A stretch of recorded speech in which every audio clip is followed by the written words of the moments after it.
بسم اللہ الرحمن الرحیم یا علی مدد۔ سورہ فرقان کی آیت نمبر 44 اور 45 میں ارشاد رب العزت ہے، علم تری الی ربک کیف مد ذل۔ اے حبیب، کیا تو نے اپنے رب کی طرف نہیں دیکھا؟ علم تری الی ربک، کیا تو نے اپنے رب کی طرف نہیں دیکھا؟ کیف مد ذل، کہ اس نے کیسے سائے کو پھیلایا۔ کیف مد ذل، اس نے کیسے سائے کو پھیلایا۔ ولو شاء لجعلہ ساکنا، اگر چاہتا تو اس کو ساکن بھی کر سکتا تھا۔ ثم جعلنا الشمس لہ دلیلا، اور سورج کو اس کا دلیل بنایا۔ ثم قبضناہ الینا قبضا یسیرا، پھر تھوڑا تھوڑا کر کے اس کو اپنی طرف کھینچا۔ اس آیت مبارکہ میں 14 معصومین کی حقیقت چھپی ہوئی ہے۔ یہ سورج کے دلیل سے اللہ سمجھانا چاہتا ہے کہ 14 کی حقیقت کیا ہے، وہ کب سے تھے، کیسے وجود میں آئے اور کہاں جاتے ہیں، اور کیا راز پوشیدہ ہیں اس آیت مبارکہ کے ظاہر اور باطن میں، کیونکہ 14 کی حقیقت اس میں چھپی ہوئی ہے۔ اس آیت مبارکہ سے دنیا میں بھی کئی فوائد حاصل ہو سکتے ہیں اگر طریقہ کار ہو تو۔ میرے استاد محترم علامہ شہید Muhammad Rafiq of Lahore, Shalamar town, Riaz Ahmed road number 9 کے رہنے والے تھے۔ اس استاد محترم شہید نے مجھے اس آیت مبارکہ کا ایک ایسا راز بتایا کہ اس آیت کو اپنی آنکھوں میں اتار کر اس سے کیسے فائدہ اٹھا سکتا ہے بندہ۔ پھر میں نے استاد محترم کے طریقہ کار سے جو اس نے بتایا، میں اس پہ عمل کر کے پھر اس آیت مبارکہ سے کیا فائدے حاصل کر سکا ہوں اور کتنے مریضوں کا اس آیت سے علاج کر چکا ہوں، کیونکہ یہ 14 معصومین ہیں اس آیت میں، حقیقت توحید ہے اس آیت میں۔ اگر کسی بھی علی والے کا جب ذکر علی سے قلب جاری ہو گیا ہو تو ہم اس کو یہ راز بتانے کے لیے تیار ہیں کہ دنیا میں اس آیت سے بندہ کیا فائدہ حاصل کر سکتا ہے اور کیسے مریضوں کا علاج کر سکتا ہے، کیونکہ اس میں 14 کی حقیقت چھپی ہوئی ہے۔ اب اس کی جو تفسیر ہے، تعویل ہے، ہم آپ کو بتاتے ہیں۔ اللہ کہتا ہے کہ اے حبیب، سورہ فرقان کی آیت نمبر 44-45 میں، اے حبیب، کیا تو نے اپنے رب کی طرف نہیں دیکھا؟ اس نے کیسے سائے کو پھیلایا۔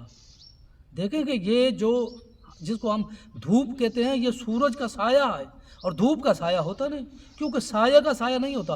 ویسے ہی 14 معصومین کا سایہ نہیں ہے، کیونکہ یہ خود اللہ کی رحمت کا سایہ ہے، سایہ کا سایہ نہیں ہوتا۔ اے حبیب، کیا تو نے اپنے رب کی طرف نہیں دیکھا جس نے کیسے سایے کو پھیلایا؟ اگر چاہتا تو اس کو ساکن کر سکتا تھا، اس کی دلیل سورج ہے۔ اور آگے اللہ کہتا ہے کہ اگر میں چاہتا تو اس کو ساکن بھی کر سکتا تھا، اور پھر دھیرے دھیرے تھوڑا تھوڑا کر کے میں اس کو اپنی طرف کھینچتا ہوں۔ کس کو؟ سایہ کو۔ جیسے سورج شام کو اپنی ساری کرنیں اپنی طرف کھینچتا ہے، صبح کو پھر وہ ساری کرنیں جو ہے لوٹا کے دیتا ہے۔ یہ مثال بیان ہو رہی ہے 14 معصومین کے لیے۔ اب سورج کی جو شعاعیں ہیں وہ دلیل ہیں سورج کے ہونے کا۔ اگر یہ شعاعیں نہ ہو، کوئی بھی سورج کو پہچان نہ سکتا کہ سورج ہے۔ یہ شعاعیں خبر دیتی ہیں سورج کی، تو یہ سورج کی شعاعیں سورج کے وجود پہ دلیل ہیں، اور یہ 14 معصومین اللہ کے وجود پہ دلیل ہیں۔ جیسے سورج کی شعاعیں خلق نہیں ہوئی ہیں، سورج سے صادر ہوئی ہیں، ویسے یہ 14 خلق نہیں، اللہ سے صادر ہوئے ہیں۔ جیسے کچھ وقت کے لیے سورج کی شعاعیں چھپی ہوئی ہوتی ہیں سورج میں، 8 منٹ 24 سیکنڈ سورج ظاہر ہوتا ہے مگر اس کی شعاعیں زمین پہ نہیں آتی. یہ آپ کسی بھی سائنسی نظریں رکھنے والے سے پوچھ لیں، آپ کو بتائے گا. 8 منٹ 24 سیکنڈ سورج ہوتا ہے صبح کے ٹائم، اس کی شعاعیں زمین پہ نہیں ہوتی ہے، وہ سورج میں چھپی ہوئی ہوتی ہیں. ویسے ہی جب سے اللہ تھا 14 تھے، مگر کچھ وقت کے لیے یہ توحید کے پردوں میں چھپے ہوئے تھے. اور جب سورج غروب ہوتا ہے تو یہ شعاعیں فنا نہیں ہوتی ہیں، یہ سورج میں ضم ہو جاتی ہیں، چھپ جاتی ہیں، پھر اگلے دن ظاہر ہوتی ہیں. ویسے ہی آئمہ معصومین فنا نہیں ہوتے، مرتے نہیں، وہ اللہ کے پاس جاتے ہیں. جیسے سورج میں شعاعیں جاتی ہیں شام کو، پھر صبح کو لوٹ کے آتی ہیں وہ شعاعیں، ویسے یہ 14 مرتے نہیں ہیں، یہ اللہ کے پاس جاتے ہیں، پھر ہر دور میں آتے رہتے ہیں. اس لیے میرے مولا علی مشکل کشا نے بار بار اپنے خطبے میں ارشاد فرمایا کہ ہم ہر دور میں آتے ہیں اور صورتیں بدل بدل کے آتے ہیں جس صورت میں وہ چاہے. اور میں ایک نہیں، ہم سارے کے سارے جو ہیں وہ ہر دور میں آتے رہتے ہیں. قرآن پاک کی سورہ رحمان میں بھی اس حقیقت کا ذکر ہے. اللہ کہتا ہے کہ کلو من علیہا فان و یبقی وجہ ربک ذو الجلال والاکرام. ہر شے فنا ہو جائے گی اور جو رب کا جلال اور کرم والا چہرہ ہے وہ فنا نہیں ہوگا. امام جعفر صادق علیہ السلام تفسیر کمی میں حدیث ہے کہ نحن وجہ اللہ، ہم ہیں اللہ کا چہرہ، تو یہ فنا نہیں ہوگا. تو یہ کبھی بھی مرتے نہیں، فنا نہیں ہوتے ہیں، یہ اللہ کے پاس جاتے ہیں، پھر کسی دور میں آتے ہیں، جاتے ہیں، آتے ہیں، جاتے رہتے ہیں، آتے رہتے ہیں. جیسے سورج کی شعاعیں شام کو جاتی ہیں، صبح کو پھر لوٹ کے آتی ہیں. یہ مثال ہے. اب اللہ نے جو کائنات بنائی ہے وہ کن سے بنائی ہے. آدم سے لے کر عیسیٰ مسیح تک جتنے بھی انبیاء ہیں وہ اللہ نے کن سے بنائے ہیں. جیسے سورہ یاسین کی آیت نمبر 82 میں ارشاد ہوتا ہے انما امرہ اذا اراد شیئا ان یقول لہ کن فیکون. میں جس شے کے پیدا کرنے کا ارادہ کرتا ہوں، کن کہتا ہوں، وہ ہو جاتی ہے. اب اللہ ارادے کے بعد کن کرتا ہے،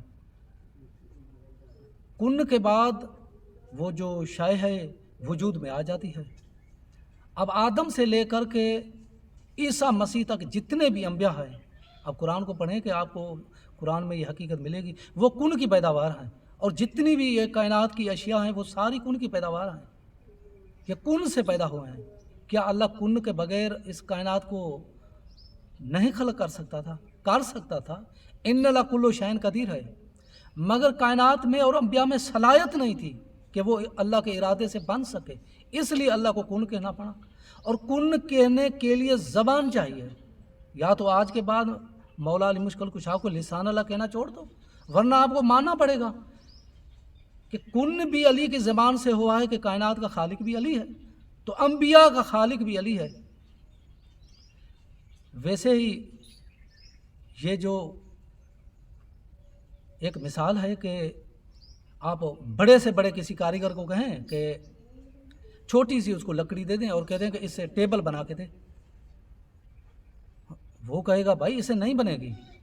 آپ اس کو کہیں کہ کیا تو کاریگر نہیں ہے؟ وہ کہے گا میں کاریگر ہوں، مگر اس لکڑی میں ٹیبل بننے کا مواد نہیں ہے، یہ چھوٹی لکڑی ہے، اسے کیسے ٹیبل بنے گی؟ ویسے ہی اللہ کن کے بغیر کائنات بنا سکتا تھا، آدم سے لے کر عیسیٰ مسیح تک انبیاء بنا سکتا تھا، مگر صلاحیت نہیں تھی ان میں سے بننے کی. تو اس پہ کاریگر کی کاریگری پہ دھبا نہیں ہے. جو چھوٹی لکڑی سے ٹیبل نہیں بنا تھا اس میں مواد نہیں ہے اس لکڑی میں. تو ایسے ہی جو کائنات یا انبیاء میں آدم سے لے کر عیسیٰ تک ان میں صلاحیت نہیں تھی. اور مولا علی مشکل کشا فرماتا ہے کہ ہم 14 کو کن کی ذلت سے دور رکھو، ہم کن سے نہیں بنے، ہم اللہ کے ارادے سے بنے ہیں. اور کوئی بھی نبی یا کائنات کی کوئی بھی شے کن کے بغیر نہیں بن سکی، ارادے سے نہیں بن سکی.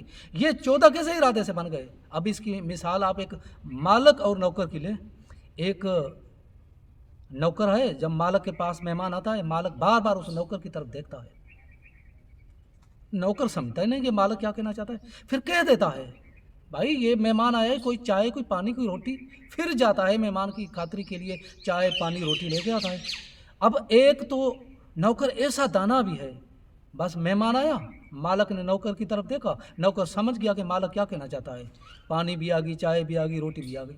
ویسے ہی مثال سے سمجھے کہ اللہ نے ارادہ کیا مگر ان میں صلاحیت نہیں تھی، جو کائنات کی اشیاء میں اور آدم سے لے کر عیسیٰ مسیح تک وہ اللہ کے ارادے سے خلق نہیں ہو سکے، ان میں صلاحیت نہیں تھی۔ اور جب 14 معصومین کے لیے اللہ نے ارادہ کیا وہ ظاہر ہوئے، اب کیسے ظاہر ہو، اللہ کا کام ہے۔ تو مولا علی مشکل کشا نے کوفہ کے منبر میں عالم جزم میں آ کر کے فرماتے ہیں مجھے قسم ہے اس ذات کی جس کے قبضہ قدرت میں علی کی زندگی ہے، اگر وہ ارادہ نہ بھی کرتا، اگر وہ نہ بھی چاہتا، پھر بھی ہم 14 ہو جاتے۔ بھائی ہو سکے کہ کوئی کہے کہ یہ تو توحید کی توہین ہو گئی، اگر اللہ نہ بھی چاہتا تو 14 کیسے ہو سکتے ہیں؟ مولا علی مشکل کشا فرماتا ہے اگر اللہ نہ بھی چاہتا، ارادہ نہ بھی کرتا، پھر بھی ہم 14 ہو جاتے ہیں۔ اس کی مثال ویسے ہے جیسے میں نہ بھی چاہوں مجھے بھوک لگے گی، میں نہ بھی چاہوں مجھے پیاس لگے گی، میں نہ بھی چاہوں مجھے نیند آئے گی، کیونکہ یہ میری طبیعت کا خاصہ ہے، یہ میری طبیعت کا مزاج ہے۔ اور مولا علی مشکل کشا فرماتا ہے نحن خاصۃ اللہ، ہم اللہ کی طبیعت کا خاصہ ہیں، اللہ کا خاصہ ہیں، اس کا مزاج ہے۔ بس یہی ہے سورہ نور کی آیت نمبر 35 کا مفہوم ہے۔ اللہ فرماتا ہے کہ اللہ نور السماوات والارض، میں زمین اور آسمان کا نور ہوں۔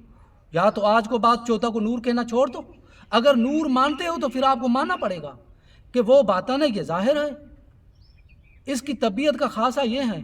اب اللہ کے رضا کی، اللہ کے غضب کی، اللہ کے خوشی کا پتہ 14 سے چلے گا، یہ راضی تو اللہ راضی، یہ ناراض تو اللہ ناراض، کیونکہ یہ اللہ کی جو طبیعت ہے اس کا خاصہ ہے، اس کا مزاج ہے۔ اسی لیے میرے عزیزو جو اللہ باطن ہے تو یہ ظاہر ہیں، اور یہ اللہ کا چہرہ ہے، یہ اللہ کا مظہر ہے، اور یہ اللہ کا نور ہے، وہ عرش پہ نور، یہ فرش پہ نور۔ یہی مفہوم ہے اس آیت کا، اللہ نور السماوات والارض، میں زمین اور آسمان کا نور ہوں۔ اب کوئی اس حقیقت کو کیسے بیان کرے؟ نور کی وضاحت کسی ولی کے علاوہ کوئی کر ہی نہیں سکتا کہ نور کیا ہوتا ہے۔ بس اللہ بھی نور، اہل بیت بھی نور۔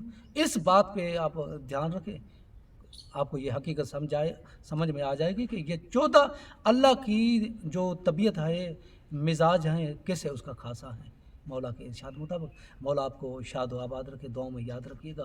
یا علی مدد۔